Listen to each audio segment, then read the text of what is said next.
श्री गोविंददास जी भरतपुर के आतरी गांव में जन्मे थे।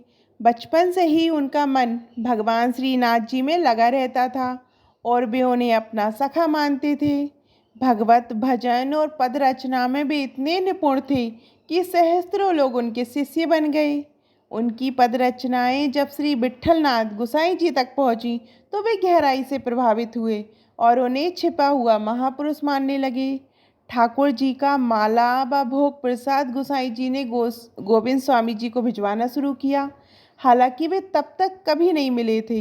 एक दिन गोविंद स्वामी की वृंदावन में गोसाई जी के एक सेवक से भेंट हुई, जहां गोविंद स्वामी ने पूछा क्या लीलाओं के गायन से उनका साक्षात दर्शन हो सकता है।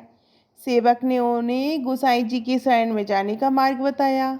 अगले दिन वे गोकुल पहुँचे, जहाँ गोसाई जी ने उन्हें देखकर आत्मीयता से पुकारा, मानो पहले से ही परिचय हो। उसी दिन उन्हें विधिवत दीक्षा मिली और उनका नाम पड़ा गोविंददास जी।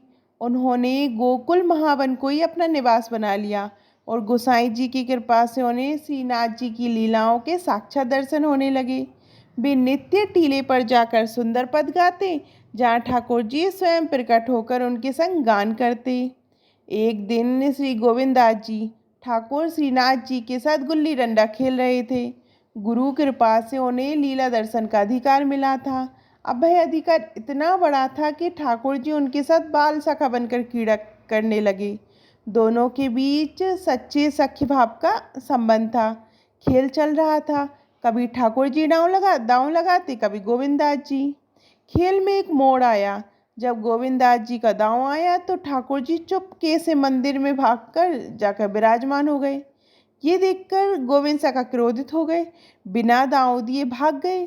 उन्होंने क्रोध में गुल्ली ठाकुर जी की ओर फेंकी।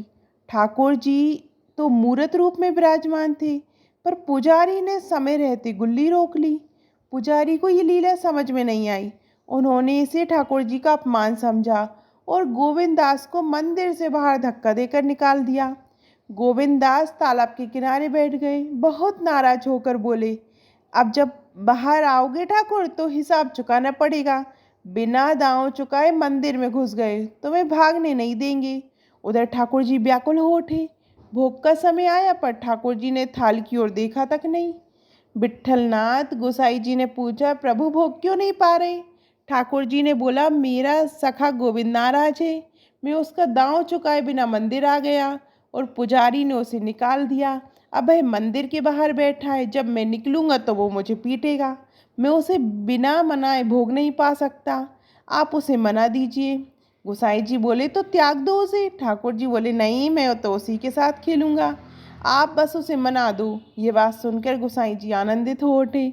प्रभु की ऐसी सखा भाव में तल्लीनता देखकर वे प्रेम से भर गए। अब गोसाई जी छड़ी लेकर गोविंददास को मनाने निकले। गोविंददास बाहर तालाब के पास बैठे थे और पद गा रहे थे, मेरा दांव आया तो तू भाग गया ठाकुर, अब जब निकलेगा तो तुझे मैं छोड़ूंगा नहीं। गोसाई जी को छड़ी लिए आते देख तो डर गए। अब तो गुरु भी पिटवाने आ गए।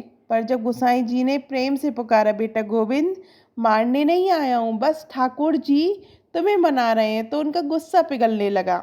उन्होंने पूछा, पिटाई तो नहीं, पीटोगे तो नहीं। गोसाई जी ने हंसते हुए कहा, नहीं रे, चल बस चलो, ठाकुर जी भूखे बैठे हैं, तुम्हारे बिना भोग नहीं पा रहे। गोविंद सखा मन में सोचने लगे, अगर ठाकुर जी मेरे सामने सिर झुकाएंगे तभी मैं उन्हें क्षमा करूंगा, नहीं तो नाराज ही रहूंगा। जब मंदिर पहुंचे ठाकुर जी ने मस्तक झुका दिया।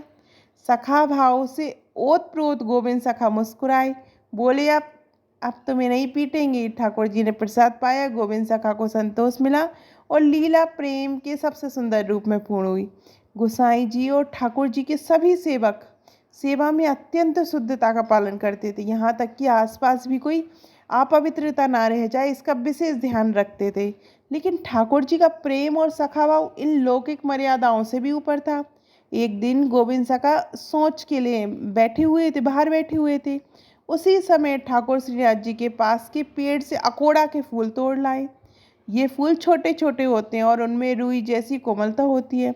ठाकुर जी ने अपने पीताम्बर में भरकर बहुत से फूल इकट्ठे किए और फिर छुप छुप कर गोविंद सखा पर एक एक करके फेंकने लगे। कल्पना कीजिए, जब लोग सोच सोच में जाने के बाद शुद्धता के लिए अनेक नियमों का पालन करते हैं, वहीं ठाकुर जी जो स्वयं सबके आराध्य हैं, अपने सोच करते समय सखा पर फूल फेंक रहे हैं।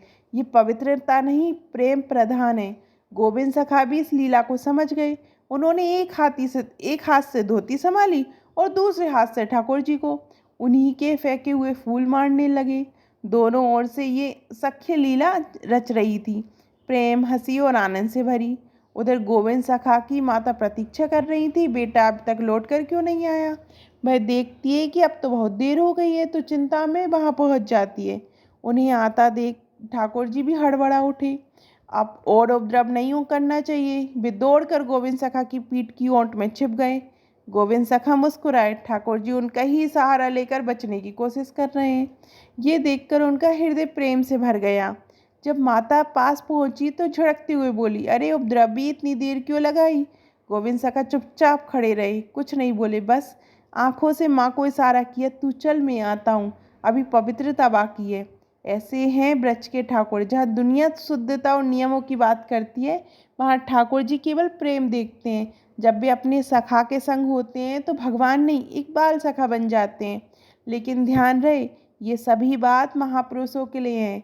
हम तो नियमों का पालन करना चाहिए और स्वयं को सिद्ध या विशेष दिखाने की कोशिश नहीं करनी चाहिए, वरना हम अपने मार्ग से भटक कर भ्रष्ट हो सकते हैं। एक दिन ठाकुर जी का भोग ले जाया जा रहा था।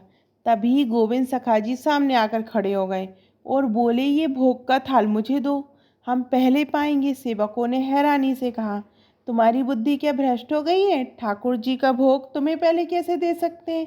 लेकिन गोविंद सखा ने तो जिद कर ली, भोग पहले हमें दो, वरना अंदर नहीं जाने देंगे। रसोइया बहुत नाराज हुआ। उसने थाल पटक दी और जाकर श्री विट्ठलनाथ जी से बोला, अब हम सेवा नहीं करेंगे। ये कैसा उपद्रव है। ठाकुर जी के भोग को रोकना और कहना कि पहले मैं खाऊंगा, ये भक्ति है या उद्दंडता। आज तक तो यही सिद्धांत रहा है कि पहले ठाकुर जी को भोग लगे फिर सब प्रसाद पाए। रसोइया बोला, प्रभु मुझसे यह नीति नहीं देखी जाती, कृपा सेवा किसी और से करवा लीजिए। तब श्री गोसाई जी ने तुरंत कहा, गोविंद को बुलाओ। गोविंद सखा जी आए तो गोसाई जी ने पूछा, बेटा तेरे मन में क्या है, तू पहले भोग क्यों लेना चाहता है, ठाकुर जी से भी पहले। गोविंद सखा ने हाथ जोड़कर विनम्रता से कहा, महाराज बात ये है कि अगर ठाकुर जी पहले भोग ले लेते हैं तो वे तुरंत भाग जाते हैं, फिर मुझे उनके साथ खेलने का मौका नहीं मिलता। लेकिन अगर मैं पहले पालूँ तो मैं बाहर बैठ जाऊंगा और जब ठाकुर जी बाहर निकलेंगे तब मैं उन्हें पकड़ लूँगा और उन्हें मेरे साथ खेलना ही पड़ेगा, वो कहीं और नहीं भाग पाएंगे। ये सुनकर श्री गोसाई जी भाव विभोर हो उठे। वे रसोइये से बोले, ये देखो, ये लौकिक देहभाव नहीं है, ये तो ठाकुर जी के सखा भाव में इतने डूबे हैं कि इन्हें भोग पाने की इच्छा भी केवल ठाकुर संग खेल की लालसा में है। ये साधारण भक्त नहीं, प्रेम में डूबे सखा हैं। इनकी भावना का हमें आदर होना चाहिए। तब गोसाई जी ने आदेश दिया, अब से दो थाल एक साथ बनेंगे, एक ठाकुर जी को जाइए और दूसरे गोविंद सखा को। फिर वही हुआ। गोविंद सखा थाल पाकर बाहर खड़े हो जाते और जैसे ही श्रीनाथ जी बाहर आते तो दोनों सखा वन में जाकर नित्य क्रीड़ा करते। एक दिन गोविंददास जी ठाकुर जी के साथ अप्सरा कुंड पर खेल रहे थे। लीला के इस मधुर क्षण के बाद जब वे गिरिराज जी पर वापस लौटे तो देखा कि मंदिर में तो राजभोग की आरती हो रही है। गोविंददास जी ने ये दृश्य देखकर तुरंत गोसाई जी से कहा, ठाकुर जी तो अभी अभी मेरे साथ खेल कर आ रहे हैं, फिर ये आरती किसकी हो रही है, भोग किसको लगाया गया। हमने तो ठाकुर जी को अभी कुछ समय पहले तक अपने साथ अप्सरा कुंड पर विहार करते देखा है। यदि आरती हो गई है तो इसका अर्थ है कि भोग लग चुका, लेकिन ठाकुर जी ने तो भोग पाया ही नहीं, वे तो अभी भी भूखे हैं। ये सुनकर विट्ठलनाथ जी गोसाई जी ने तुरंत नई रसोई बनवाने का आदेश दिया। फिर पुनः भोग लगाया गया और नए भाव से आरती संपन्न हुई। श्री विट्ठलनाथ जी गोसाई जी श्रीनाथ जी का श्रृंगार कर रहे थे। उसी समय मंदिर के सामने के मंडप में गोविंददास जी ने कीर्तन कर रहे थे, आंखें मूंदे भाव में डूबे हुए थे। इधर ठाकुर जी श्रीनाथ जी चुपके से कुछ छोटे कंकड़ उठा लाए और गोसाई जी की नज़र बचाकर बीच बीच में गोविंददास जी पर निशाना साधने लगे। गोविंददास जी गा रहे होते हैं और अचानक उन्हें कंकड़ लगता है। वे आंखें खोलते इधर उधर देखते, लेकिन सामने तो ठाकुर जी का श्रृंगार हो रहा था। उन्हें कोई शरारत करता हुआ दिखाई नहीं देता। ऐसे ही एक नहीं, एक दो नहीं 8-10 कंकड़ लग चुके थे। अंत में जब गोविंदास जी को समझ आ गया कि ये कंकड़ मंदिर के भीतर से ही आ रहे हैं, यानी खुद ठाकुर जी की लीला है, तब उन्होंने भी एक कंकड़ उठाया और मुस्कुराते हुए ठाकुर जी की ओर फेंक दिया। स्वयं बस वह ठाकुर जी को लग गया। बस इतने में ठाकुर जी ने विट्ठलनाथ जी से शिकायत कर दी। देखो गोविंद हमें कंकड़ मारता है। गोसाई जी को ये सुनकर क्रोध आ गया। वे गोविंदास जी से बोले, तुम्हें शर्म नहीं आती? हम ठाकुर जी का श्रृंगार कर रहे हैं, तुम उन्हें कंकड़ मारते हो। इस पर गोविंदास जी ने मुस्कुरा कर कहा, महाराज आपने हमें तो डांट दिया, लेकिन ये देखिए ठाकुर जी ने 8 कंकड़ मारे और आपने कुछ नहीं कहा। एक कंकड़ हमने मारा, वह भी जवाब में, तो हम दोषी हो गए। क्या यही न्याय है? फिर बोले, आपको तो कृपालु होना चाहिए, सब पर समान दृष्टि रखनी चाहिए। गोसाई जी ने जब ये बात सुनी और श्रीनाथ जी की तरफ देखा तो हंस पड़े। अरे ये दोनों ही चंचलता की मूर्तियाँ हैं, अब मैं किसे संभालूं। एक दिन श्रीनाथ जी श्याम ढाक पर विराजमान थे और आनंद पूर्वक बांसुरी बजा रहे थे। नीचे सभी गोप बालक बैठे थे और थोड़ी दूर एक चबूतरे पर गोविंदास जी भाव में डूबे हुए पद गा रहे थे। उसी समय ठाकुर जी के मन में उत्थापन भोग का समय हो गया। श्री विट्ठलनाथ जी को स्नान करके सेवा के लिए मंदिर लाए। जब श्रीनाथ जी ने देखा कि गोसाई जी मंदिर में आ चुके हैं और इधर वे श्याम ढाक पर बैठे हैं, तो वे तुरंत कूद पड़े और दौड़कर मंदिर पहुंचे और जाकर सिंहासन पर विराजमान हो गए। लेकिन जब कूदे तो उनकी नई पोशाक का एक किनारा ढक की लकड़ी में फंस गया और फट गया और वह टुकड़ा वहीं रह गया। गोसाई जी ने जब मंदिर के पट खोले और श्रीनाथ जी का दर्शन किया तो देखा कि पोशाक तो नहीं है, लेकिन फटी हुई है। वे चौंक पड़े। पूछा, ठाकुर जी ये नई पोशाक कैसे फट गई? आप तो भीतर विराजमान, ये फटी कैसे?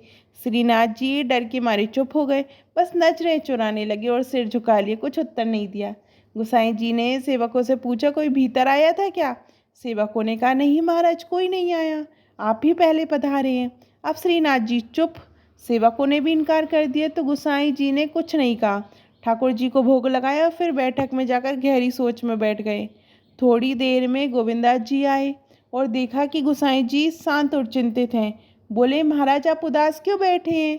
आज आपका मुख प्रसन्न नहीं लग रहा, आप खुश नहीं लग रहे, कोई बात हुई क्या? गोसाई जी बोले, ऐसे ही बैठा हूँ, कोई विशेष बात नहीं। गोविंदास जी ने तुरंत कहा, नहीं नहीं, कोई लीला जरूर हुई है, बताइए क्या हुआ। गोसाई जी बोले, आज मंदिर में आया तो ठाकुर जी की पोशाक फटी हुई थी, मुझे यही चिंता हो रही है, भला ये कैसे हुआ? सेवा में तो कोई भूल नहीं हो गई? इतना सुनते ही गोविंदास जी हंस पड़े। बोले, महाराज आप कितने भोले हैं, ये ठाकुर जी जितने सीधे दिखते हैं उतने हैं नहीं। आज श्याम ढाक पर बंसी बजा रहे थे, वहाँ से कूदते समय पोशाक फंस गई और फट गई। आप सोचते हैं कि आपके ठाकुर बहुत शान सज्जन हैं, पर ये तो बहुत शरारती है, चलिए मैं दिखाता हूँ। फिर गोविंदास जी ने गोसाई जी का हाथ पकड़कर श्याम ढाक पर ले गए। वहीं लकड़ी में फंसा पोशाक का फटा हुआ टुकड़ा दिखाया। गोसाई जी ने वह कपड़ा उठाया, मंदिर लाए और ठाकुर जी की पोशाक से मिलाया, बिल्कुल वही था। उन्होंने श्रीनाथ जी की ओर देखा और मुस्कुराकर पूछा, ये कैसे हुआ? श्रीनाथ जी ने फिर से सिर झुका लिया, एक शब्द नहीं बोले। गोसाई जी और गोविंदास जी दोनों हंस पड़े। उस दिन से गोसाई जी ने सेवा का एक नया नियम बनाया। भोग से पहले 3 बार घंटानाद और शंखनाद किया जाए, ताकि ठाकुर जी जहाँ भी लीला कर रहे हो उस तो समय पर वापस आ जाएं। गोविंद स्वामी ने खुले में एक बार लघु शंका कर ली। गोविंद स्वामी सदैव भगवत प्रेम में मस्त रहते थे। एक बार भी गिरिराज जी की तलखटी में खड़े खड़े लघु शंका कर रहे थे। उस समय परिक्रमा मार्ग से अनेक वैष्णव जन निकल रहे थे। गोविंद स्वामी ने देखा, इतने बड़े सम्मानीय वैष्णव सामने, तो ना तो गिरिराज जी की ओर मुँह कर पा रहे हैं और ना ही परिक्रमा मार्ग की ओर, तो बीच में खड़े होकर ही लघु शंका कर दी। कई वैष्णवों को ये दृश्य खटका। उन्हें लगा गोविंद स्वामी जैसे महापुरुष को इस प्रकार का आचरण शोभा नहीं देता। उन्होंने जाकर गोसाई जी से शिकायत की, इनके आचरण में पवित्रता नहीं है, सोच और लघु शंका की भी एक मर्यादा होती, इनको कुछ समझाइए। गोसाई जी ने गोविंद स्वामी से पूछा, ये क्या कर रहे थे तुम? इतने बड़े वैष्णव होकर लघु शंका परिक्रमा मार्ग में खड़े खड़े कर दी, क्या तुमने वैष्णव सदाचार को त्याग दिया है? गोविंद स्वामी ने सरल भाव से उत्तर दिया, महाराज जब घोड़ा खड़े खड़े लघु शंका करता है तो उसे कोई दोष नहीं देता, क्योंकि वह घोड़ा है, उसके लिए कोई पद्धति नहीं है। उस क्षण में गोविंददास वैष्णव नहीं था, मैं घोड़ा था।